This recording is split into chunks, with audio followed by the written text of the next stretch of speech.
हे बरोबर नाहीये रमा, हे खूप चुकीचं आहे. तुम्ही चला आतमध्ये, चला चला. आनंद, आनंद,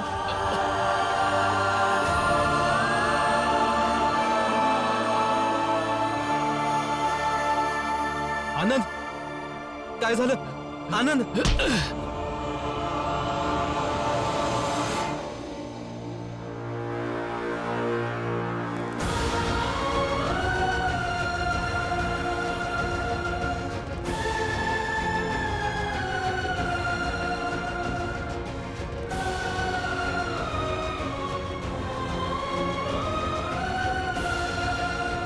बाळ दादा, तो पेला उचला आणि द्या.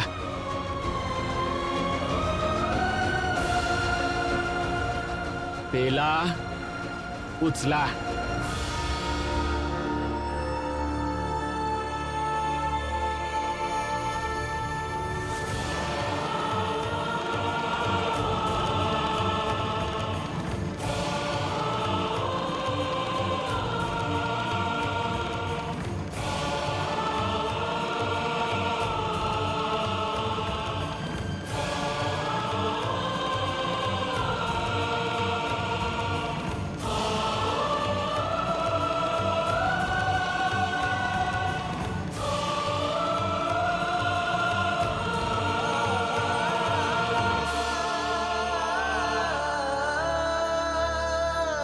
अनेकदा ना आपला मुलगा हरल्यावर एका बापाला आपल्या पोराचा अपमान करायला बरं नाही वाटत.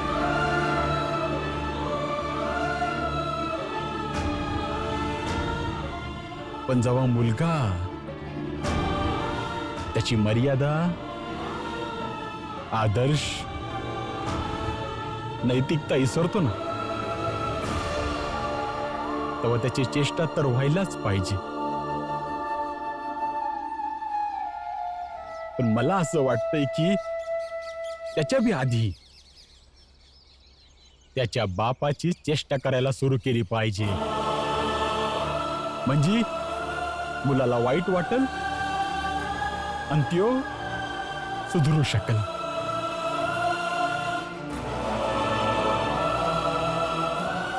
छान आनंद, अभिनंदन.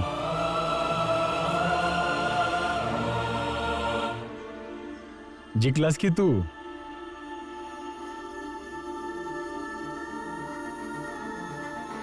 नाही,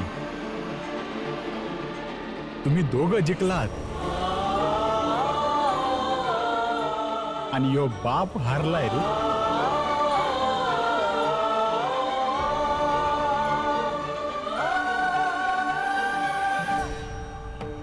मालक, तो भीमरावच नाही तर तो ज्यांच्या सोबत राहतो तो बी जिंकू लागलाय. आता सांगा ना मालक, त्या आनंद सारखा आजारी माणूस जो इतका अशक्त झाला होता तो बी बाळासनी धक्का देऊ लागलाय. आता तर मला हे समजतच नाही आहे की ही त्या आनंदची ताकद आहे की त्या भीमरावाची. सरळ सरळ सांग, जे काम दिलं होतं ते झालंय की नाही झालं? मालिक,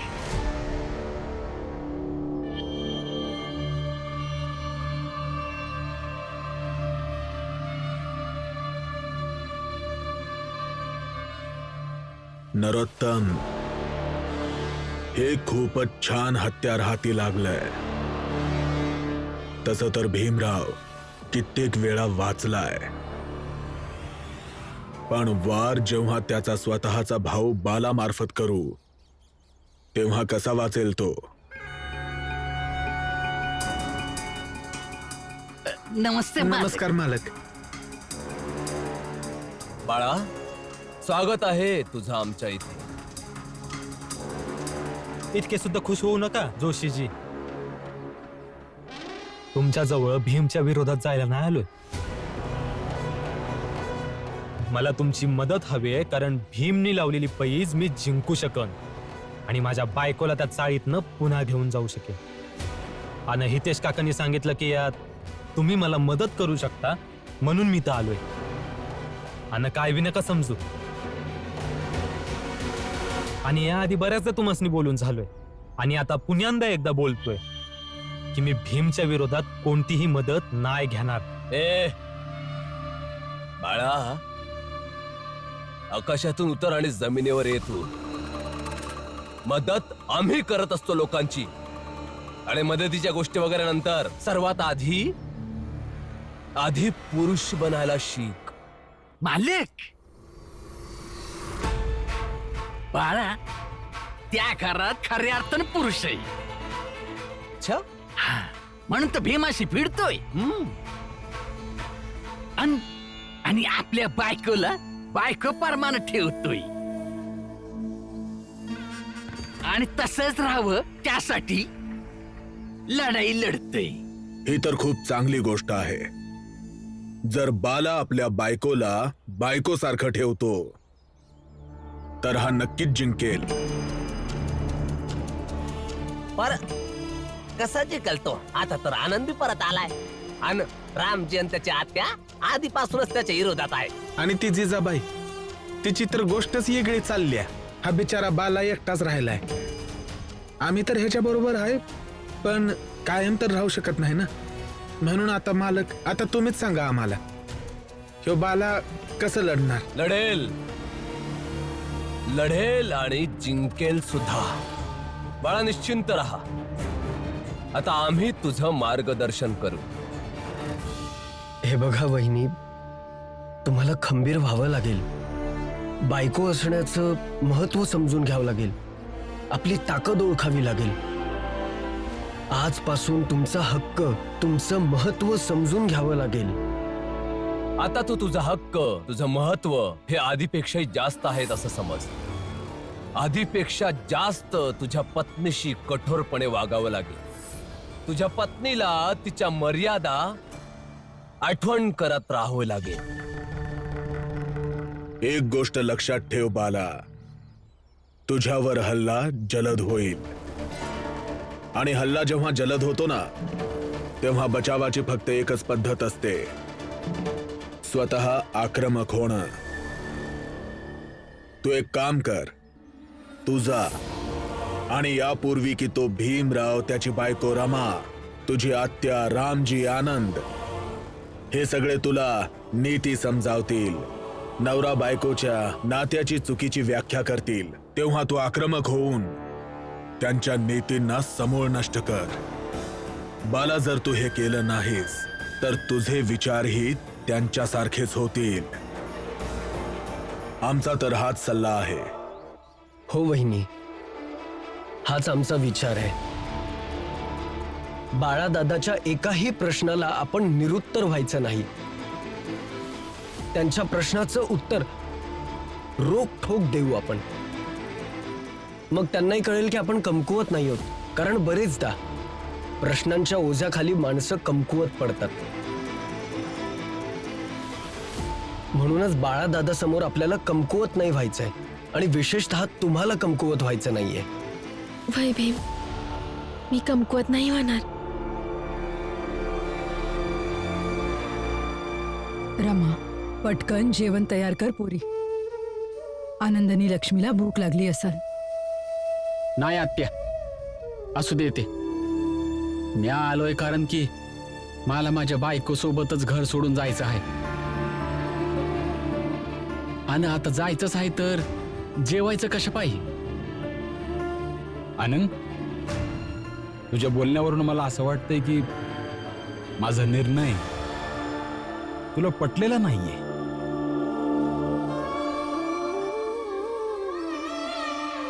वय बाबा, नाही पटला.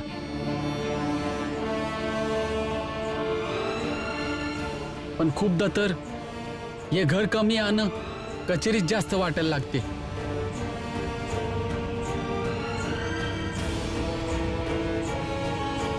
पण म्या बाळादादा नाही की मी तुमच्या संग वाद घालीन, तुम्हाला वाईट साईड बोलीन. म्या तुम्हासनी बाळादादा परमानं अगदी चुकीचं नाही समजत.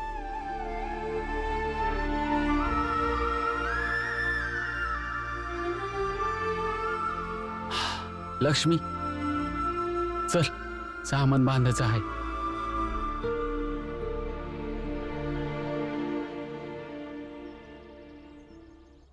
बघितलं बाबा,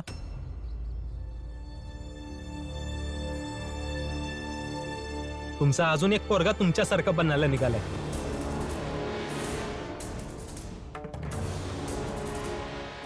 बाबा बाबा आनंददादाला थांबवा ना, नाहीतर विषय विनाकारण वाढत राहील. त्याची वृत्ती बदलत चालली आहे. होय बाबा, ताईंना तुमच्या भावना समजतात, पण दादा ते नाही समजून घेत. दोघांनी थांबून घ्या ना. आधी तुम्ही लोक माझ्या भावनांना समजा. तुम्ही तुमच्या पोराला जाण्यापासून थांबाल न थांबाल याच्याशी मला काही लेणं देणं नाहीये. मला कधी न्याय मिळेल ते सांगा अगोदर. आणि भीम, तुझे हे लिहून दिलंय ना की मला न्याय नक्की मिळेल म्हणून, यावर विचार कर.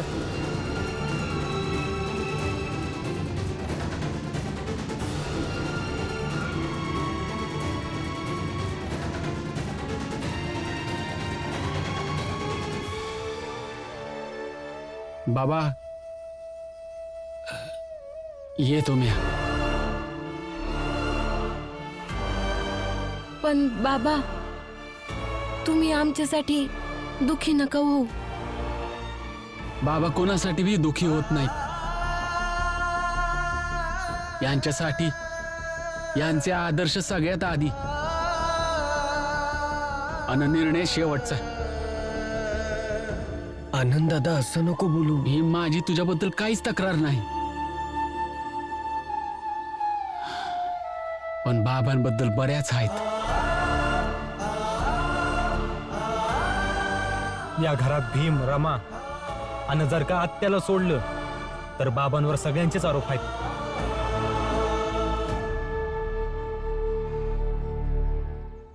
माझं तर आयुष्यच निघून चाललंय तक्रारी करत बसण्यात.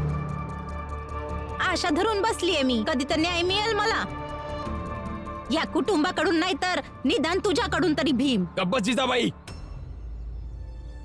गप्प बस. न्यायाचं तुंतुन वाजवते तू.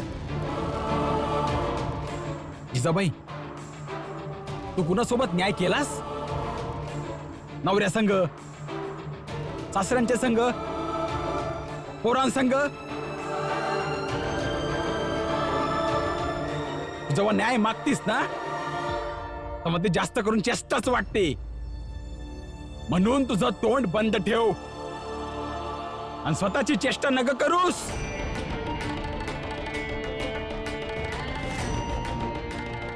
आणि तुम्ही दोघं, आनंद आणि लक्ष्मी, तुमची माझ्याबद्दल तक्रार आहे ना, त्या तक्रारीला तशीच राहू द्या. यो बघ, हा म्हातारा बाप त्या तक्रारीची कधी उत्तर नाही देणार, कधीच नाही देणार.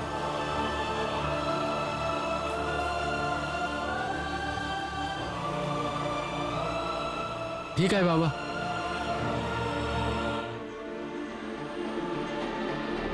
चल लक्ष्मी.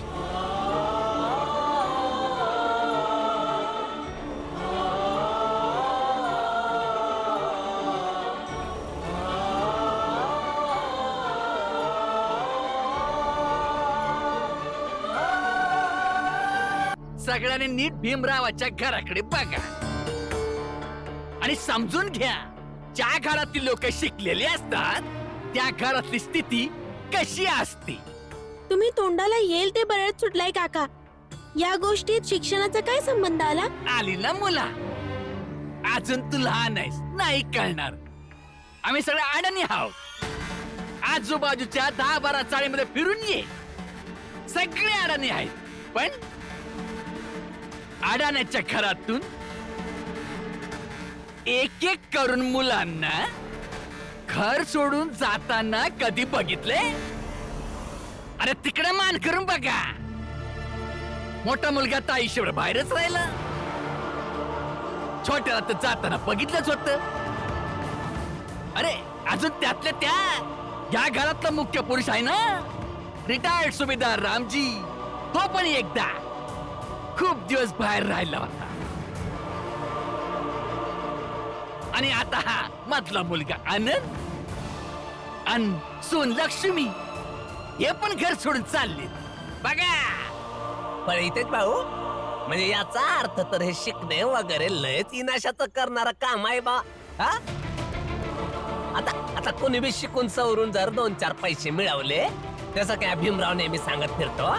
पण जर मग समजे नाती गोती घरच सगळं तुटून गेलं, तर त्या पैशातून मिळालेल्या आनंदाचा काय अर्थ राहणार? हा? तुमच्या बोलण्याचा अर्थ चांगलाच कळतोय मला. संधी मिळाली की भीम आणि त्याच्या इचारांची चेष्टा सुरू करतात. घर सोडून जाणं आणि शिक्षण घेण्यामध्ये काय बी संबंध नाही. आणि शिकलेली माणसं वेगळी जरी झाली ना, तर मर्यादेमध्ये राहून वेगळे राहतात, असं भांडून नाही. आणि तुम्ही समजे सुशिक्षित असता तर असं एक घर वेगळं होताना पाहून असे टोमणे नसते मारले.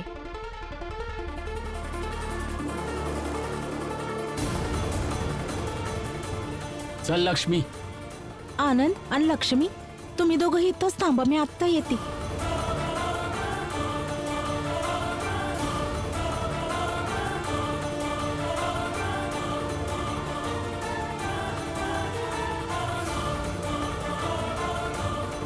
रामजी भाऊ, मला तुमच्याशी काहीतरी बोलायचं आहे. हो, बोला.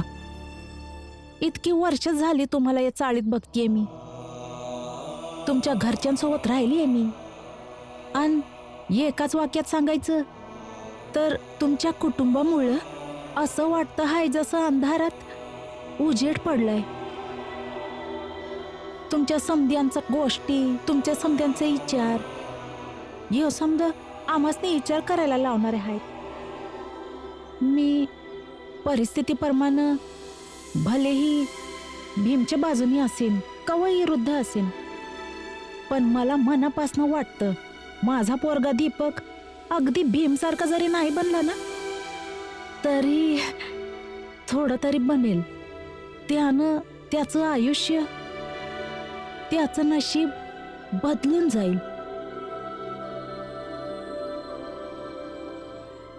पण बाहेर जे समजे आपापसात बोलताय, जे काय समजा बोलणं चाललंय, ते ऐकून मला भीती वाटतेय. असं वाटतंय की माझ्या पोराला हे खरं वाटायला नग. शिक्षण घेणं ही चुकीची गोष्ट आहे.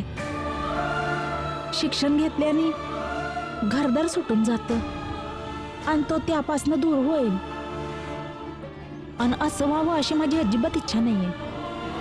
आणि होय, कधी कधी परिस्थिती समोर माझा नाईलाज होतो,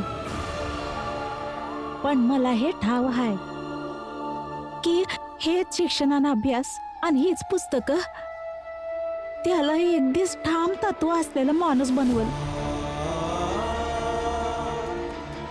मला विश्वास आहे की आनंद आणि लक्ष्मीला तुम्ही जी शिक्षा दिली आहे ते तुमच्या ठोस तत्वांमुळेच आहे. पण दीपक अजून लहान आहे. त्याला हे समजा अजिबात नाही कळणार. त्याला तर फक्त हेच वाटेल की तुमचं कुटुंब शिकलेलं आहे आणि एक एक करून समधे वेगळे झाले. रामजी भाऊ, आनंद आणि लक्ष्मीला नका जाऊ देऊ. जर तुम्ही त्यासनी थांबवलं तर ते नक्की थांबतील आणि दीपकचे विचार चुकीच्या मार्गाने जाणार नाहीत. रामजी भाऊ, थांबव त्यासनी.